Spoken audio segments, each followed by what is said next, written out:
style, I guess, is similar to Sanderson's. I haven't read anything by Sanderson, so I can't say, but I guess it's like pretty heavily influenced by Sanderson in terms of at least the prose. So, and we're recording right now. I want to dig into Brandon Sanderson real quick while we're recording.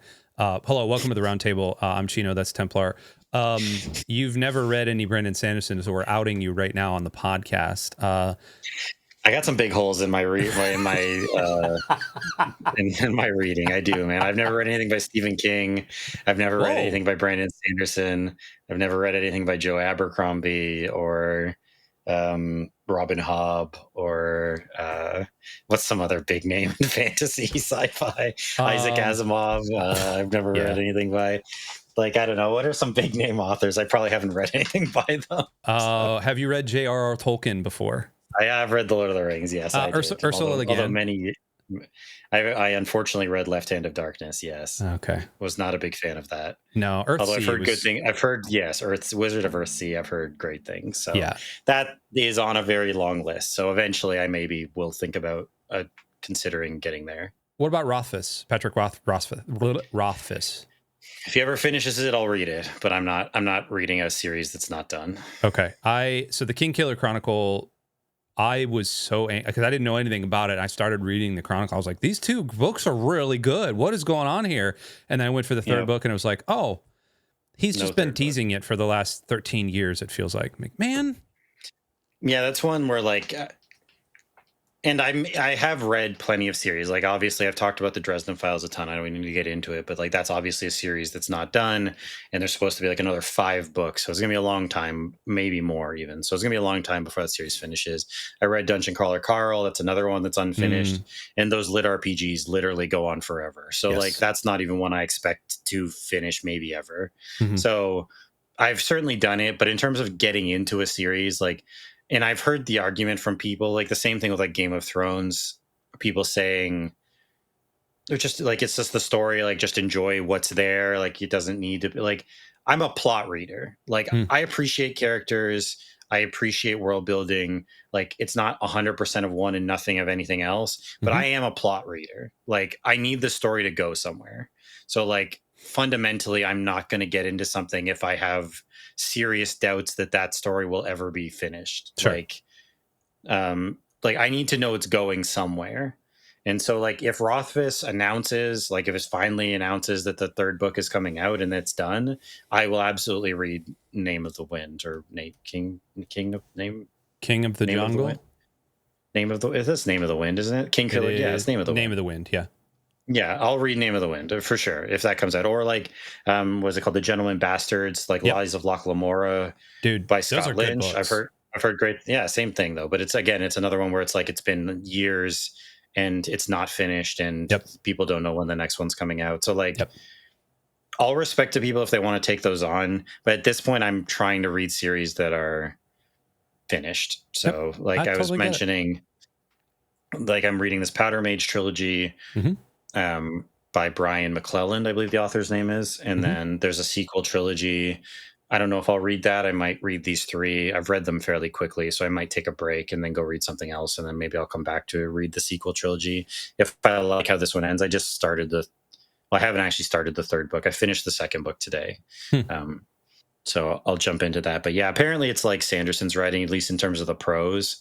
I can neither confirm nor deny. I've just read some reviews of the trilogy overall, and some people commented that he was a student of Sanderson's and took some inspiration, I think, in writing style from him. So I don't know whether that's true or not. I found the style to be like pretty middle of the road, not in terms of quality necessarily, but in terms of like, it's not minimalist, it's not maximalist, it's not particularly poetic. It gets the job done. You know what's happening. It describes things adequately, and you're moving on. Like, so I don't know if that describes Brandon Sanderson's style. Not really. Brandon Sanderson's style, but that's kind of what this is. So like, maybe it's not that accurate to say it's similar to Sanderson. Cause like, this is like, it's workman-like, and I don't even mean this as a negative. Like it's getting the job done. I don't need everything to be super poetic and like a ton of metaphors about the sunrise or whatever. Like I'm good. I don't need it. So like, this isn't that. It's like pretty straightforward, some solid descriptions like here and there, but like it's getting the job done. We're telling the story. We're moving along. Like that's about it. And I will say, Sanderson does a good job with not hitting you over the head with metaphors like, why can't I think of his name? The guy who wrote, am I thinking Terry Pratchett? No, Robert Jordan. Like a Robert Jordan book, like Wheel Time type stuff. Like it's not that. Terry Pratchett. 10 pages on. Yeah, it's not that. Sanderson does a good job at like keeping that down. He just has so much freaking content happening all the time, just shoving it in your face, and it's good when you can like grasp it. That's why Sanderson books are good on the second read, and I hate that you got to go through 1,200 pages again. But they are very good on a second read. Okay, we got to stop talking about Brandon Sanderson and fantasy. We're not talking about a fantasy book today. We're talking about a science fiction novel. Perhaps you've heard of it. It's when you mix science-y technological stuff with fiction. Fiction is not true. It is fake. And today we are going to be talking about a little book. Perhaps you've heard of it from a little author named Andy Weir called Project Hail Mary. Now, Project Hail Mary has been around since 1921. It's been around since 2021. So it's not a new book by any stretch. It's been out. It was on the New York Times bestseller, which doesn't really mean a whole lot anymore. And it is about Ryland Grace, and it's about waking up on a spaceship with amnesia and kind of this. It's a book about discovery. Yep. I mean, it literally like. This whole thing is going to be about spoilers. Hey, we don't find out his name until like the 5th chapter or something. That's so true. Like that is his true. Name almost is a spoiler. That is very true. So okay, I will black. I think this is going to be a spoiler discussion. Yes, it's going to have to probably. I think because we're going to talk about the end and stuff. So like, just be warned. I'm kind of joking. It's not really, although that is a thing. He doesn't remember his name at the beginning. It's true. But, this is going to be a spoiler discussion. So just be warned now that. We're going to talk about the ending. We're going to talk about the ins and outs and like the reveals and that. So just so you're aware. So Project Hail Mary, it's got a movie coming out with Ryan Gosling, which is great. I'm excited about that movie. Actually, this book made me a little bit more excited to see that movie, which I think that's great because they did such a good job with The Martian, because Andy Weir did a great job with kind of adapting it for screen and all that other stuff. But Templar had a great idea a couple of months ago in our Lux Discord, which you can join at the link below, our Lux Digital Church Discord, to start a book club channel. And this was the first book he put in there. So Templar, I guess my first question is, why Project Hail Mary? Like, why did you choose this one? Yeah, it seemed like the sort of stars aligned in terms of choosing it. One, I think this is a bit vague, but it seems like a good book club book because, like, one, it's not too long. Like, it's a decent length, but it's nothing like, it's not like a Sanderson novel that's 1,200 pages. That's going to be like, ooh, and then like you're just going to scare a bunch of people off because they don't want to read all that. So it's not a bad length. It's a popular author, so people will probably have some recognition, even if they haven't seen or ever even read The Martian or something. They're probably aware of the name. It's been a popular book over the last couple of years. So again, like, people have either maybe read it and are up for a reread, or people have heard about it and want to try it out. It's a pretty light read, I would say. Like, and there's a lot of science stuff in it. So like, it's pretty, there are parts of it that are fairly technical, but Weir, I mean, that's one of his strengths as a writer, is taking these very technical concepts and then giving it to you in a way that's like, you don't really have to understand it to understand what's going on in the scene. Mm-hmm. And if you do understand it, you'll probably understand more of what's happening in the scene, but he's great at balancing that. So it just kind of checks all the boxes. Like, it's not too arduous of a read. In terms of length, it's readable in terms of tone. It's fairly funny. Like, the humor is front and center with it. The characters are quite well done in it. It's a recognizable sort of author. And sci-fi, at least kind of, well, I was going to say light. This is fairly heavy sci-fi, or like this is sci-fi. Like, something like The Martian is sort of like, whether you actually even really consider it sci-fi or not, but it's a fairly accessible one for that. So I just think it really kind of checks a lot of boxes for a good book club book. And it turned out to be a good book club book. I think we had some good discussion, and it was fun to go through it. Yeah, I agree. So first question for you, kind of reflecting back, and again, there are going to be spoilers in here. Ryland Grace is the man the main character. It's written from his point of view.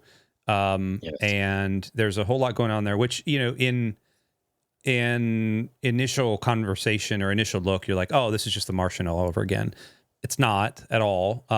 There is definitely a lot of similarities in the writing style, of course, same writer, but there's a lot different here. I agree with you that this is science fiction. However, I would say this is not sweaty science fiction like something like Foundation or, you know, it's not like, hard sci-fi. No, it's not at all. Sci-fi.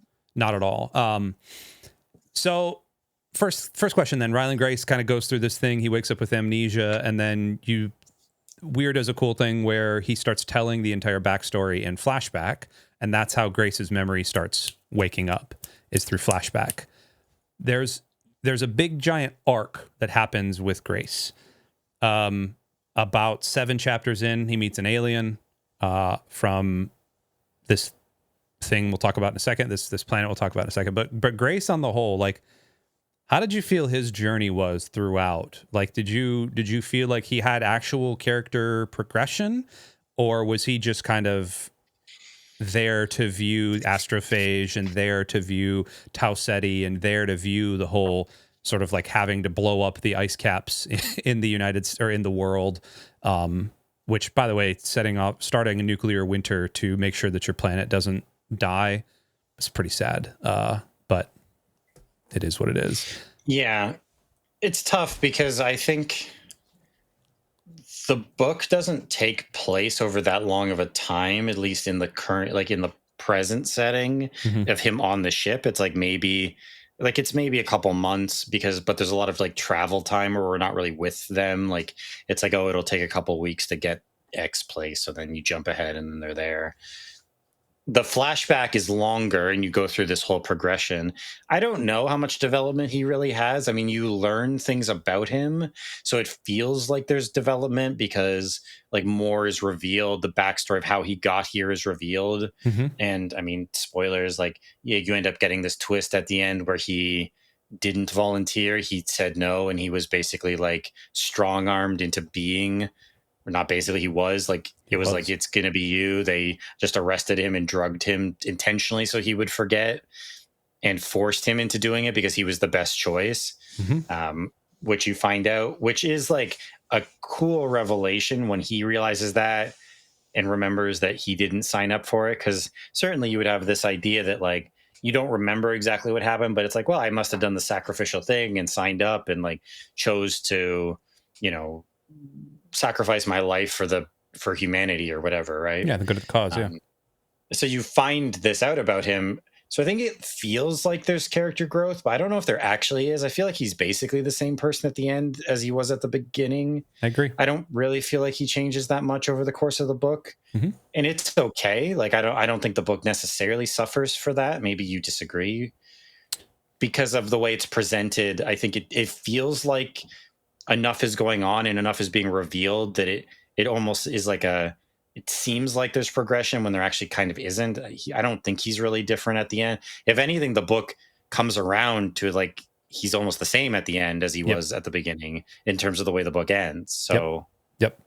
One of the things. So Templar did a great job. Every week in our book club, he would give us a chunk of chapters to read, and then he would post like an inciting question, you know, a question that was supposed to get us talking and get our,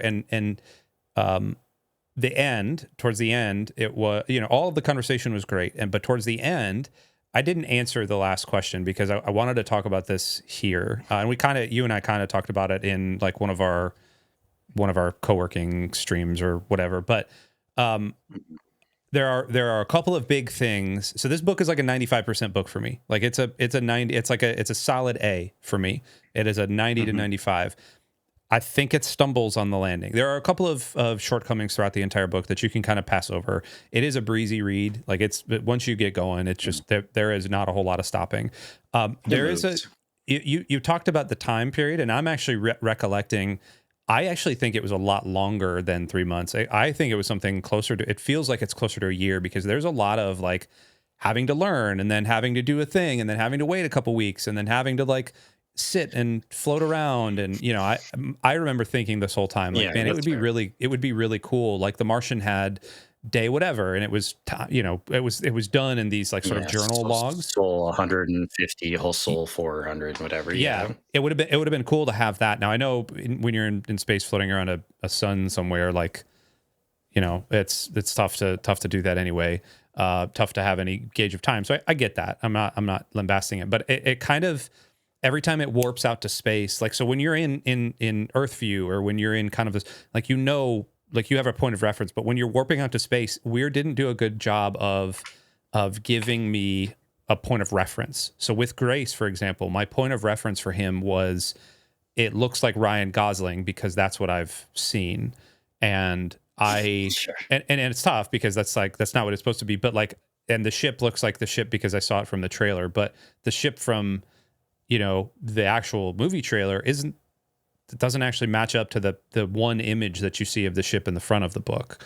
So he didn't go do a good enough job of like anchoring me, and so letting it, man, this is tough. So when people talk character development in particular, you either have an external force that's acting on the character, or you are inside of the character going through the development themselves. So you think about like a book like All the King's Men. All the King's Men is like one of my favorite books. It's an outside author looking at the character development. So there's two things happening. The character of the author is being developed from the inside out. So you can watch like these thought processes happening. But then he's also looking at another character who is kind of this corrupt government official, this corrupt governor who doesn't start as corrupt. And so you watch the progression of him getting more and more corrupt. And so you can see the outside influences. This didn't have any of that except with Rocky. And that's why I want to ask you on the second thing. How did you feel about the character development of Rocky? It as the alien. So Rocky's an alien. And let me see if I can pull up a picture of Rocky while you're talking. But how did you feel about Rocky throughout the entire thing? I mean, the banter back and forth is great. I think Weir does a lot of Rocky does a good job Weir does a good job with the banter between Rocky and Grace throughout. What do I think about Rocky as a character? I think he's a lot of fun. He's a bit of a Deus Ex Rocky in that, like, he can kind of do whatever needs to be done to accomplish the thing that's in front of them. Mm-hmm. And it's fine because it's fun and I'm along for the ride. So it's not necessarily a complaint. Like, I'm not saying it's a bad thing. It didn't take away from my enjoyment of the book or the character, but like, that's what he is. Like, he's there to be the super astronaut or to be the super engineer to accomplish whatever needs to be accomplished on the ship. Mm-hmm. Or in their journey. Mm-hmm. I liked him. How much Rocky changes, there's a shift that like you've mentioned before, so I'll let you talk about it. So there is like kind of a shift in him as a character in terms of his interaction, his tone kind of changes because of some dire things that happen on the ship. Mm-hmm. I like it. I like the banter. Going in, I wasn't expecting, like, the first time I read it, I wasn't expecting an alien story. And then to have like a pretty fun back and forth. The audiobook is really fun. The way they do Rocky's voice and the back and forth banter is really well done. So I like him. I don't know how much Rocky changes other than, like, I feel like he becomes maybe more serious over the course of the book. But I don't know if he's a fundamentally different character than he is at the beginning. Like, I feel like he's pretty much what he is at the beginning. They just sort of can communicate better. Andy Serkis as Rocky is pretty good because Andy Serkis does everything. Sure, if it's a mocap thing, then let's get Andy Serkis in. So sure, fair enough. That's great. It's Andy Serkis or Steve the Pirate, whatever Steve the Pirate. Steve the Pirate does big robots from Dodgeball, and then Andy Serkis always does things that are crawling around. Oh yes, from Firefly. Yes, Alan Tudyk. There you go. Thank you, Alan Tudyk. He's every big robot in Star Wars ever. So where I was going with the question, and maybe it was leading a little bit, the shift. So I think I pointed this shift out to you, and I don't know if the shift that. Again, spoiler, there's a couple of really interesting incidents that happen more like in the last quarter of the book. Because the book there's not a whole lot of danger. Like, there's not a lot of like explosions or things that are going wrong up until really like the last maybe 5 or 6 chapters when they get too close to the atmosphere of something, and then an engine starts burning, and then all of this stuff starts happening, and all of the astrophage that they're trying to save, and yada yada yada. Anyway, it's long drawn out, it doesn't matter. But the point is that there's like an explosion, and Rocky gets caught in that explosion and almost dies. And from that point on, he saves Grace, right? Right. He saves Grace because they're spinning too fast, and then he has to leave his like area, and so I won't get into the whole biology because I don't recall it of like how Rocky works, but like the pressure difference is huge, and like he might be dead. Yeah. Right. Yeah. Right. And there's air and all sorts of weird atmosphere. Like he breathes ammonia, not oxygen, and yada yada. Yeah. And oxygen is highly flammable, and there's a spark, and all the things. So Rocky, you're right. Rocky is Deus Ex Alien, right? He does like, oh man, Grace can't figure out a problem. Well, that's okay. Rocky can just go print it with this like material that he's got in his ship. That's cool. He's an engineer, and Grace is the science guy, and so it's the odd couple, and that's fine. Like it works for a book. It works. It wasn't a complaint. Like it works fine. Yeah, and Weir does it well. But like that's what he is in the story. Yes, that's exactly what he is. But it shifts, and Rocky. This is where I'm talking about with an external force making a character develop in either a good way or a bad way. And I don't necessarily. It was a little jarring at first, but Rocky starts to be a little bit more. He's written unintentionally or intentionally, I'm not sure. A little more testy, a little more like. A little shorter. Like he's not as friendly with Grace anymore. Like they were like best buds, like college roommates, eating pizza, drinking beer, hanging out together. And then towards like the latter quarter of the book, it turns into this like, hey, you stay over there, I'm gonna stay here. Like we're gonna solve this problem together.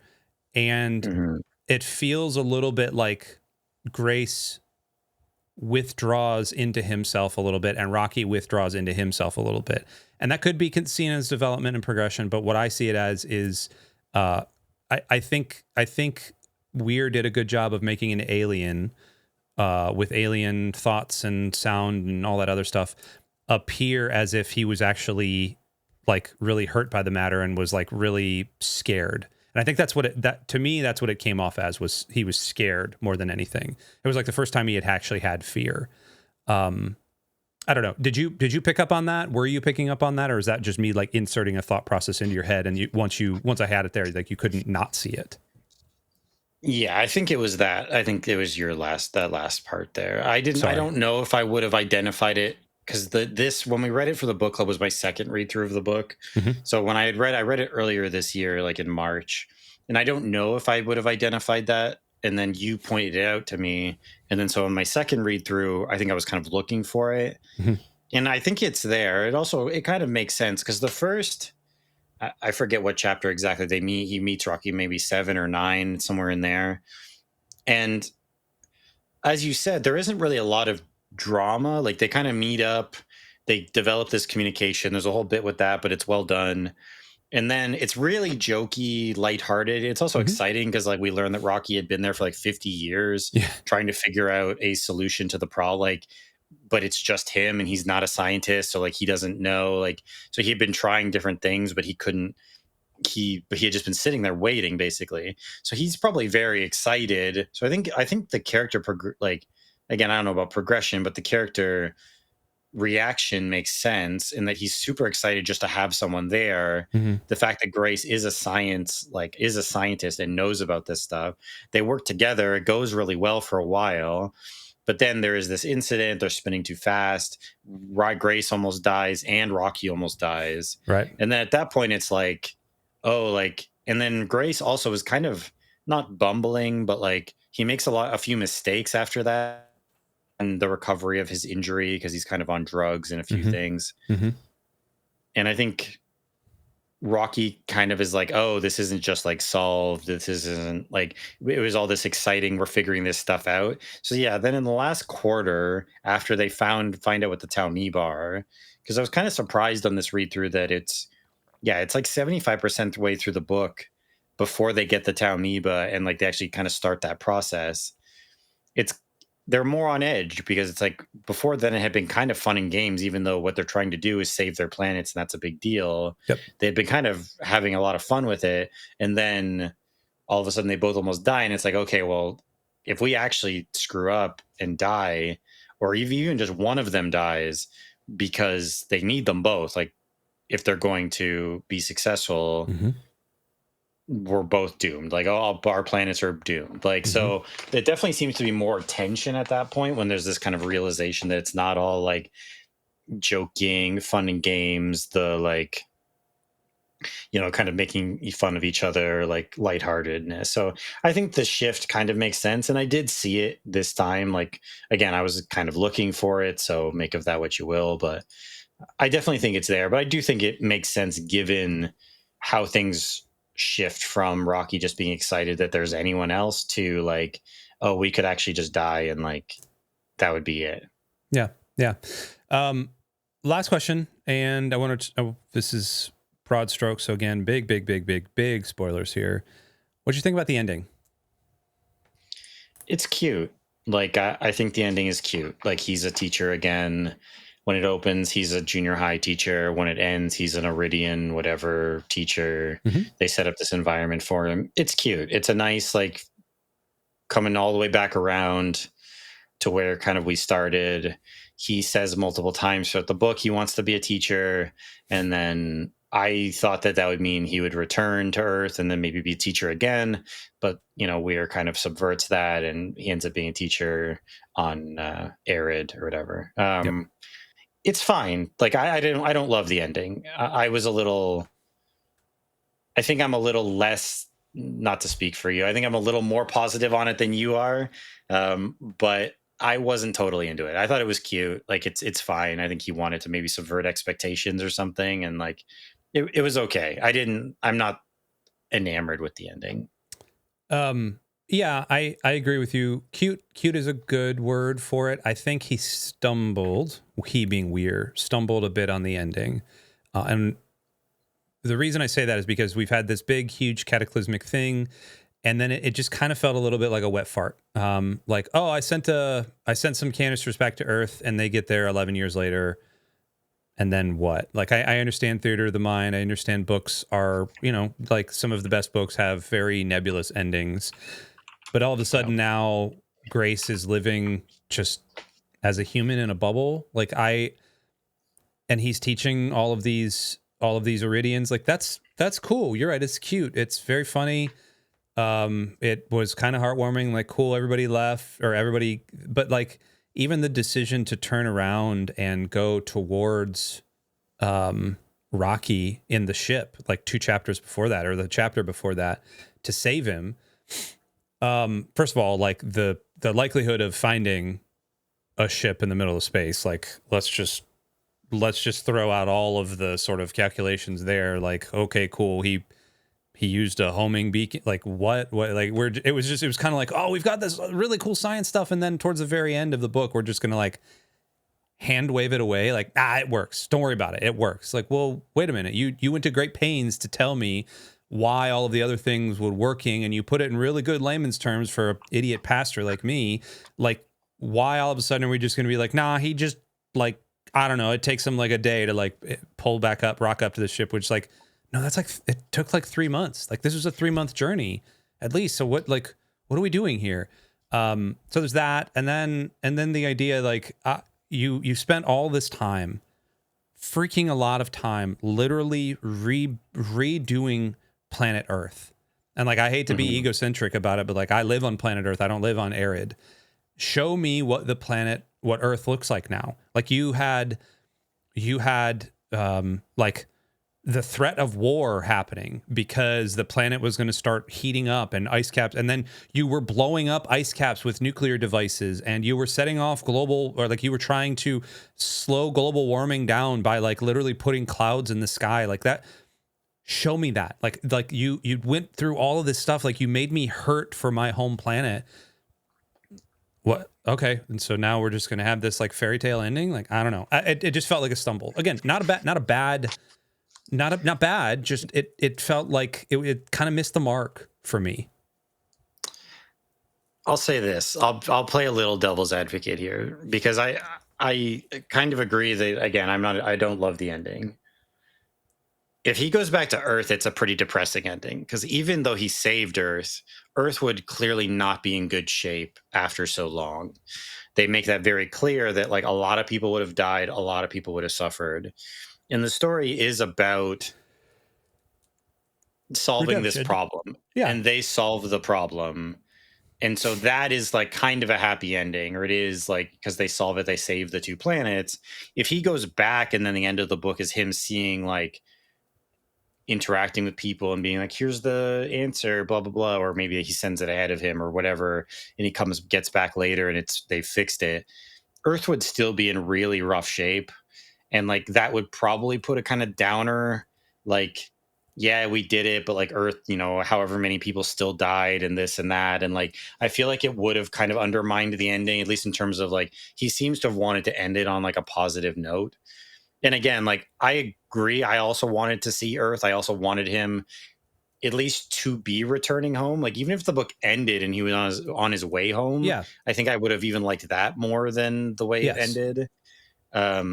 So I don't necessarily need to see what what the state Earth is in, but I do understand why he kind of didn't show that, because I feel like that would have ended on a real bummer. Even if Earth is saved, it's like, well, 1 billion people still died, and like, we had all these crop failures and like all this stuff still happened, and like, yeah, we're saved now, but like, things are still bad, right? Like, so sure.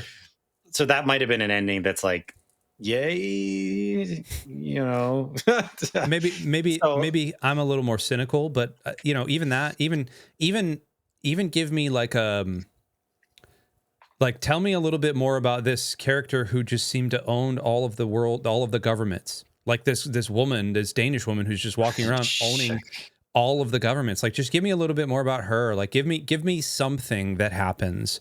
Give me some the most weird unrealistic part of that book is not the aliens. It's her. It's every major world government. It's the UN being useful. The UN coming together and deciding that they're all going to give power to this one person. Yep. Who can just get this done, and that they would, all these other countries would accept. Yep. That is the most unrealistic part of China and Russia, not aliens. Yeah, China and Russia working together with the US and England and the UK and Europe, like that. Like, as I was reading it, that was what was raising the biggest questions for me. Not Rocky, the alien. Yeah. It was like the fact that she's like, oh yeah, we're on a Chinese aircraft carrier, and oh yeah, we requisitioned this from this country and this and that and all this. I'm like, yeah, there's no way. Like, well, and then and I don't know if he does and it like to be fair, it didn't like ruin the book for me or anything. No. But like it was fine. It's fun, but like that is the most unrealistic part of this book. Well, and I think he kind of wink and like elbows you, because a couple of times people ask like, who is this lady? And it's like, oh, and you could just tell he's like hand waving it, just like, nah, don't worry about that. And like, I don't know if that's like a self-referential, like, hey, I'm trying to tell a story here, leave me alone. Like, I'm the DM in Dungeons and Dragons. Yeah. I mean, you got to take some leaps to go along with the story, and that's fine. I was willing to do that. Yeah, absolutely. Any other thoughts on Project Hail Mary? Likes, dislikes, anything about it before we close up shop? I mean, I would just end saying I liked the book a lot. Like, I know we've sounded maybe a little lukewarm in some, but like, I think it's a great book. No, I really like the writing style. I think the humor is great. The banter between Rocky and Grace is awesome. The science stuff is well delivered, as I said. Like, it's propulsive. You can just kind of get into it and just move along with it. So like, I highly, everyone's been recommended Project Hail Mary probably at this point. Like, but if you haven't read it, I definitely recommend reading it. So yeah, it's very good. I enjoyed it thoroughly. It was a good choice. If anyone's out there who runs a book club and you haven't done it, it's a good choice for a book club book. So you can buy this one right here. The signed lettered version is only $1,000. The signed numbered edition is $185. Oh, out of print. No. I know, but you can still find it. Come on, you can find anything on the internet. Get it while you can. Yeah, exactly. No, I agree, and I agree with you. That's why I said up front, like, I think this is like a 90, between a 90 and a 95. Like, I really like the book. It flowed well. Yeah. It started some great conversation. It never gets really deep. It doesn't get too full of itself.